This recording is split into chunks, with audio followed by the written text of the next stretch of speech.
Do you ever wish that parenting came with an instruction manual? I know I did, especially when I was raising toddlers. Now, I don't consider myself an expert on almost anything, but I have had a crash course in a couple of things, raising toddlers being one, because in case you didn't know, my kids are super close in age. So I had not 2, but 3 toddlers at once. And it taught me a few things. So in case you haven't noticed, today's video is going to be a little different than our usual vlogs. I am starting a series. I'm not sure what I'm going to call it yet. It might be Weekly Wisdom, might be Sensible Saturdays. If you have any other great ideas, leave it in the comments below. But essentially, I'm going to pick a subject that I feel like I have something to say about and I think might be beneficial to you, and we're going to talk about it. So I'm going to bring you along for my day, and we're going to talk about 5 tips that I think are super important in order for you to survive raising toddlers and your toddlers to survive you raising them.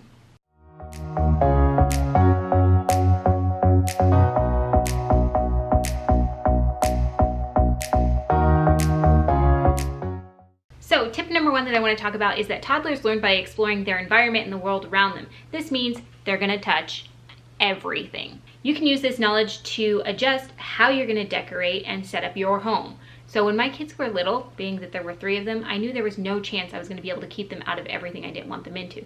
So I set up all of our spaces in such a way that there was nothing they could reach that would really be a problem. Of course, I always had locks on the knife drawers. I kept things in the lower cabinets that were not breakable. In our living room space, I actually never had decor or any little knickknacks or anything on end tables or shelves within reach or anything like that. I did have a small bookshelf in our living room, and I only kept things that were okay for the kids to touch on the lower part of the shelf. So I had actually kids books and things for them, and then the adult books and grown-up things I didn't want them touching were up higher.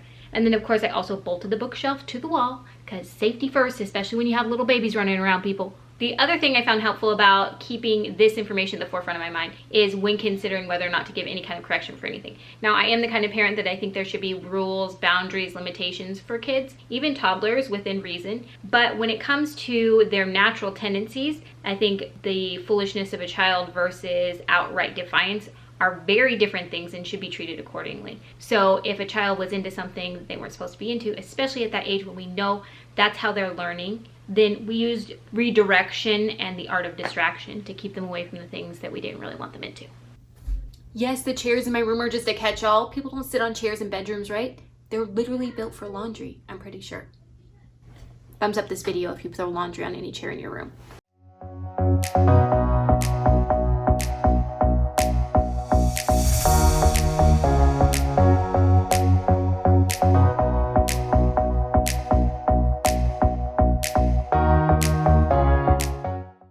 Number 2, which is just a general parenting rule, and that's to give yourself grace and give your kids grace. You're not perfect, they're not perfect, I'm not perfect. No one is ever going to be a perfect parent or a child. So don't expect perfection, and then things will run so much smoother. Another thing to give yourself grace on during this season of life is how messy your house is going to be. Now, I do know people who are super, I don't want to say OCD, but who are crazy good at keeping their house clean regardless of what season of life they're in.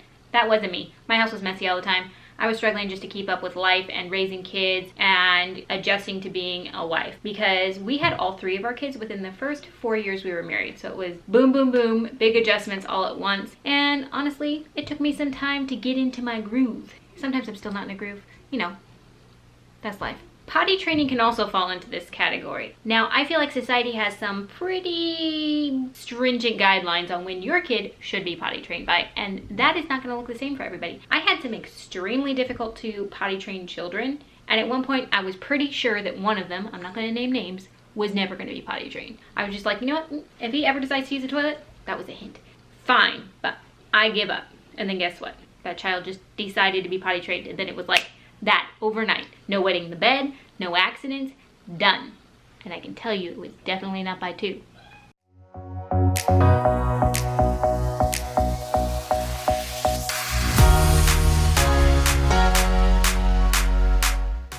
Number 3, don't compare yourself to social media Susie and her picture perfect parenting. You know what I mean.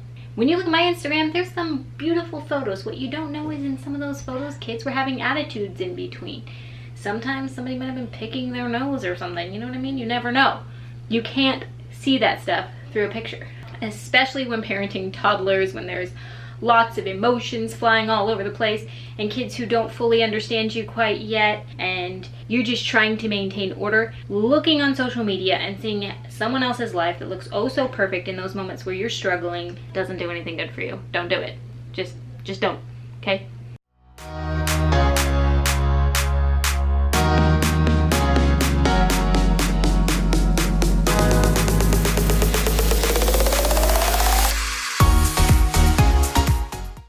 Number 4, I've titled this one Parenting with a Purpose, because I think it's super important almost with anything you do in life to keep the end in mind, even at the beginning. So one of the things that my parents did actually, and I have found to be vital to raising healthy, mentally healthy, confident kids, and that is speak life into your kids. So I'm a believer. A lot of our parenting philosophy comes from biblical principles. So one of the things the Bible talks about is that love covers a multitude of sins, and also that life and death are in the power of the tongue. So we're very careful not to say things to our kids that we wouldn't want them to actually believe. My dad often says that if you say something to a child often enough, they're going to believe it. So tell them you love them. Tell them they're beautiful. Tell them they're smart. Tell them they're talented. Those things are all true. But if you tell a kid the opposite, they'll eventually believe that. So fill them up with good stuff, with confidence building information, so that when they're older, they will always have that to lean back on. Because the world is going to try and tear kids down, tear them down as adults, tear them down as teenagers, especially in this age of social media where they're going to be comparing themselves to what they perceive to be reality. It's not actually reality, as we know, but we also know it's still hard to combat. So I believe words are super important starting from when kids are really young. The toddler age is, they're absorbing so much into their little developing brains. And one of the other things we can do is start having them involved in little chores here and there. This was kind of easy for me to do because I had like one on the way almost every time. When Keely was 2, the boys were obviously babies, so I would have her run to get a diaper, throw a diaper in the trash, little things that are age appropriate, but that starts to give you a foundation that you can build on later when your kids are older and capable of doing some more chores and taking on more responsibility. We'll talk more about that in a later video. Our 5th and final point Keely's going to join us for because she wanted to be in the video, and because we're not doing vlog style today, you haven't really seen the kids. So here's one. Point number 5, when you put your foot down, stick to it. This is going to be vital if you have strong-willed kids. I happen to have 3 of them. I myself am somewhat strong-willed, but it's nothing compared to my husband and the kids. Wouldn't you agree?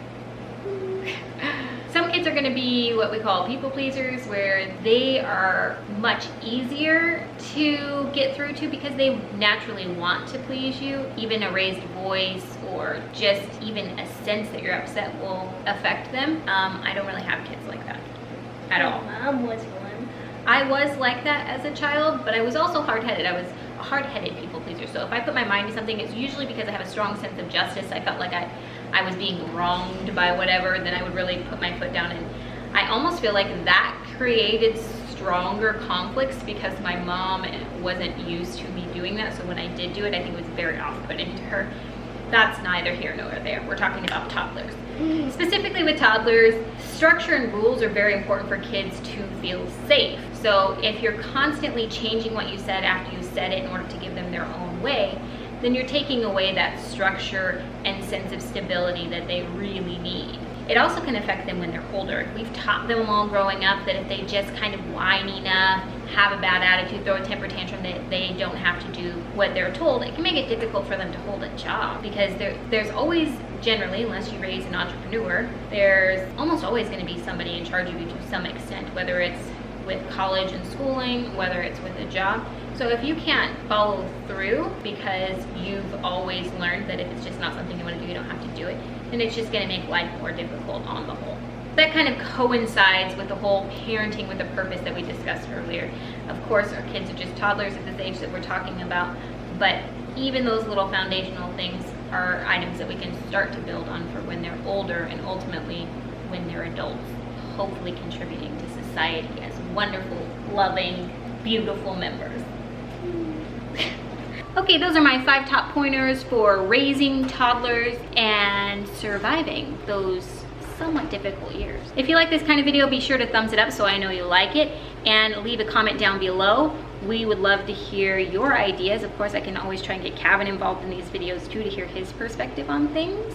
Not all of these videos are going to be parenting related. It's definitely going to be more raw, maybe, you know, just general outlook on life, being a wife, my own personal opinion on things. And right there, I should note that these are my personal opinions on parenting. Every parent is different. Everyone's personal convictions are different. I'm certainly not saying that if you fully disagree, you're wrong. I just think these are the most important things to me and that I felt were worth sharing with you. Thanks for joining us in today's video, and we will see you in the next one. Bye. Bye.